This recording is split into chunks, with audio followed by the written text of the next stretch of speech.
با گذشت تقریباً 2 ماه از بازداشت‌های اخیر پرسر و صدا در تاجیکستان، پیوندان افراد بازداشت شده و مقامات همچنان نمیخواهند درباره این حادثه ها جزئیات بیشتری ارائه کنند. رحیمبек خیرو برادر دولتبек خیرزاده سابق معاون رهبر اگنتی مبارزه با فساد تاجیکستان 15 ایون در صحبت با رادیو آزادی خبرها درباره ثروت‌های بیشمار برادر خود را به پایه عنوان کرد، اما نخواست با خبرنگاران رادیوی آزادی که برای دیدارش با وی به دهه چوینگران شهر وحدت رفته بودند صحبت کند. وی تنها گفت که در نهایت مسئولان رسانه‌هایی که درباره برادرش اطلاع ناصحیح پخش کردند جزا می‌بینند. این در حالی است که مقامات رسمی نیز تا حال برای بازداشت دولتبek خیرزاده اطلاع کافی نمی‌دهند و حتی روشن نیست که تحقیق این پرونده تا به کجا رسیده و چه زمانی به دادگاه ارسال می شود.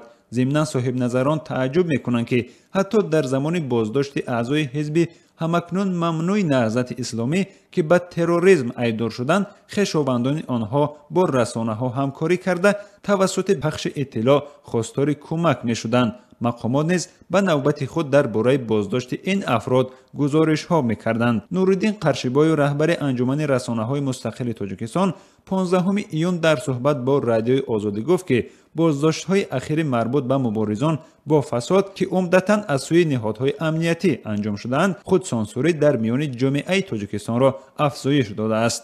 زیرا هم مقامات و هم خویشاوندان بازداشت شده ها از احتمال تعقیب خود از سوی نهادهای امنیتی ترس دارند. در همین حال امنیت عبدالنظر کارشناس تاجیک میگوید که احتمال نیز وجود دارد که خویشاوندان مقامات بازداشت شده اگنتی مبارزه با فساد خود میخواهند از راه فسادکاری به آنها کمک کنند. وی افزود: اون مردمی که خود با زیر فساد مبارزه بودن که خودشان فساد زده بودن، اینا پیش بازم کوشش میکنن که با اصول فساد باز بتونن آنها را اجرابگاری کشن، فقط ممکن به همین خاطر باشد. این در حالی است که اخیراً گزارش شد که مقامات انتظامی تاجیکستان خورشید جبارزاده یک مقام بلندپایه دادستانی کل را بازداشت کردند. بنا به اطلاع دریافتی او 2 هفته پیش از طرف کارمندان کمیته دولتی امنیت ملی و آژانسی نظارت مالیه و مبارزه با کروپسیا دستگیر شده است. بازداشت این کارمند دادستانی کل در حال صورت گرفته است که بر اساس اطلاع منابع غیر رسمی